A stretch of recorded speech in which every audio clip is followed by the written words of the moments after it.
Hello, and welcome to the Collectivism Kills YouTube channel. Please do like, share, and subscribe. Please share, and if this is of any interest to you, because I don't think the YouTube algorithm is going to be of any assistance to me in this channel. So please share if you find any of this information helpful or informative. I hope that I'm at least clearing up some stuff, and even better would be presenting to you some new ideas, some ways of thinking that maybe you were unfamiliar with. At any rate, I wanted to do a quick addendum to yesterday's post on is law necessary for a functional society? I realized there was an omission when I was giving the sort of tongue-in-cheek example of how ethics works when I was talking about the car. And I said a good example of ethics where ethics really is simply the application of truth or knowledge. We know what's true, and the ethics is therefore how do we act? How do we act in service to what we know? How do we act in service to the truth? How do we act in order to validate the truthfulness of the truth, so to speak? How do we manifest the truth in our lives? Excuse me for my allergies are bad here.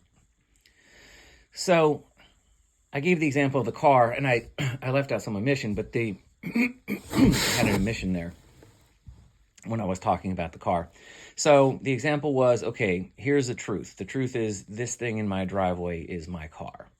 And its purpose is to allow me to drive from point A to point B to point C, D, and back again. So that's the truth we're dealing with. That's the knowledge. This is my car, and this is what it's for. And then the ethics this ethics of driving or ethics of car ownership would be, okay, now how do we act in service to this truth?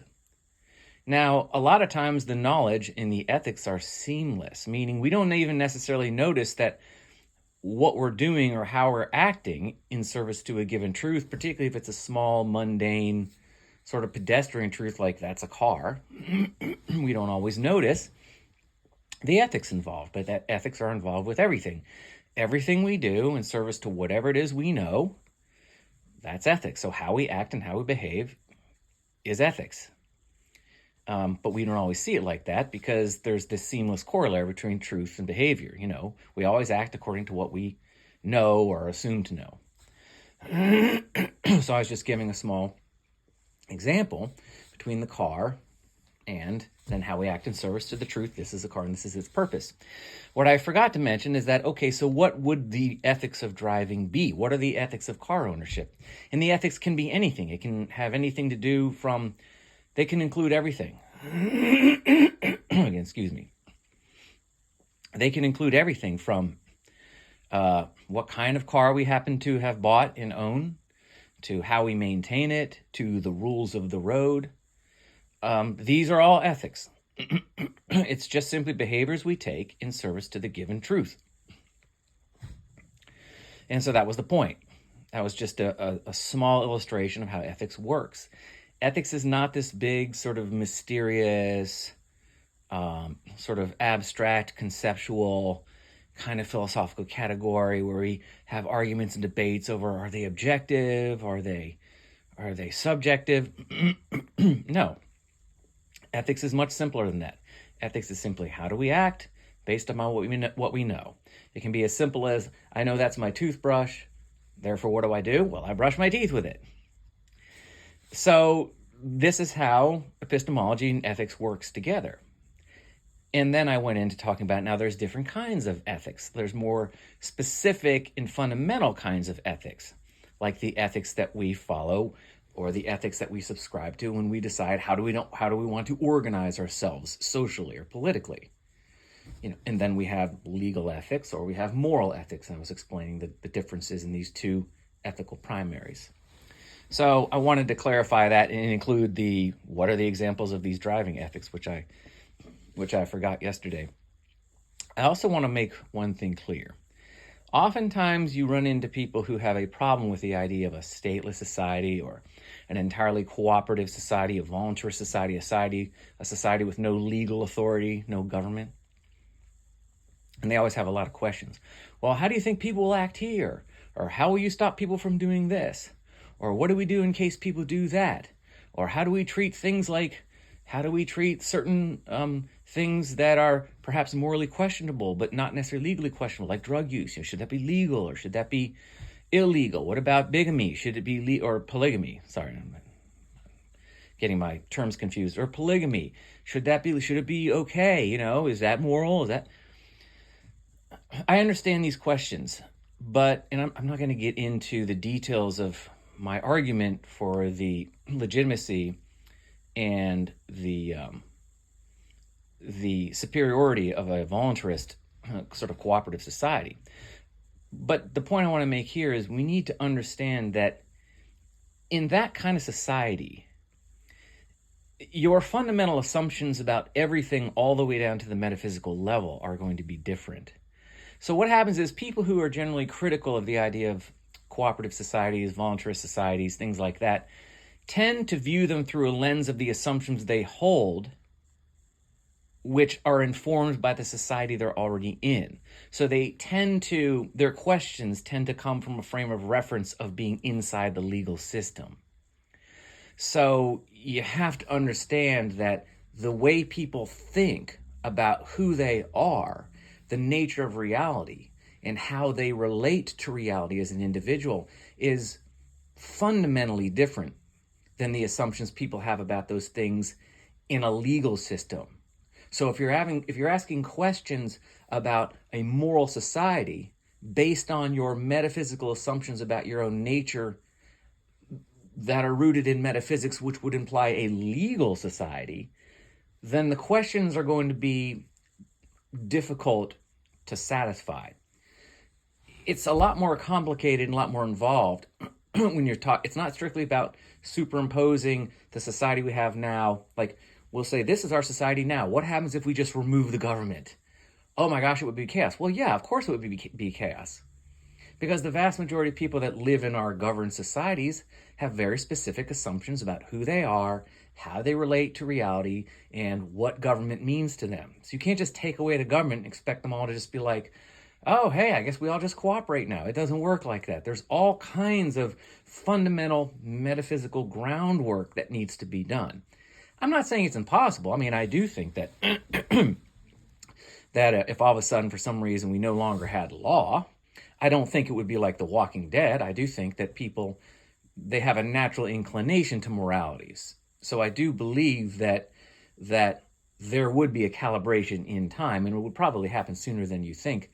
But the problem is unless you do that metaphysical groundwork, unless you give people a new way of thinking about who they are and how they should relate to their neighbors, they will generally default to a new government. They generally will we need to have a government. This one no longer exists. Let's get us a new one. So anyway, sorry about clearing my throat here. So that's all I really wanted to say about that is, don't be so quick to go, yeah, but what about, without understanding that the way people will move and function in a voluntarist and a stateless society, a cooperative society, is going to be based on entirely different assumptions about who they are. So, how do we know people will even use drugs? Like the question I would have is, would drug use even necessarily be a thing in a stateless society? I mean, it may not be a thing. There may not be any reason for people in that kind of society to ever want to use drugs. Same thing with polygamy. Is polygamy going to be something? I mean, certainly it's not necessarily immoral, and neither is drug use. But at the same time, are these things going to promote that? Are they going to promote cooperation? Are they going to promote the ability of people to interact in a voluntary nature in that society? Meaning, are they going to be dysgenic to that society by nature? And if so, the likelihood of them actually occurring in a society where people need to be able to function and cooperate as a matter of course, as a matter of existence, these things may not be temptations. They may not be something people in those societies even consider in the first place doing. I'm not saying they're not, and I'm not necessarily answering those questions. I'm just saying you have to kind of look at it from that aspect, meaning, well, just because drugs are a problem in this society and are a thing in our society here, doesn't necessarily mean it would be the same, you would have the same problem in that society. That society may be a society where that kind of thing just isn't an issue. It's not something that really happens. It's not something that society might not necessarily have to deal with drug addiction. I mean, it might, but it might not. So I'm just trying to explain that it's not quite as easy as going, yeah, but what about drug use? What about polygamy? It's not as easy as just superimposing your collective experience in your governed society into a society that now has no government. It's not that easy. It's not hard, but there's more to it than just that.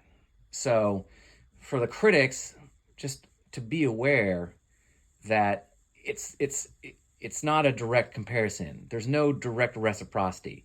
You can't take a peoples who have been governed for thousands of years and just plop them into a voluntary society and expect them to know how to cooperate. If anything, they're going to default back to they're just going to look to institute a new state. So you have to kind of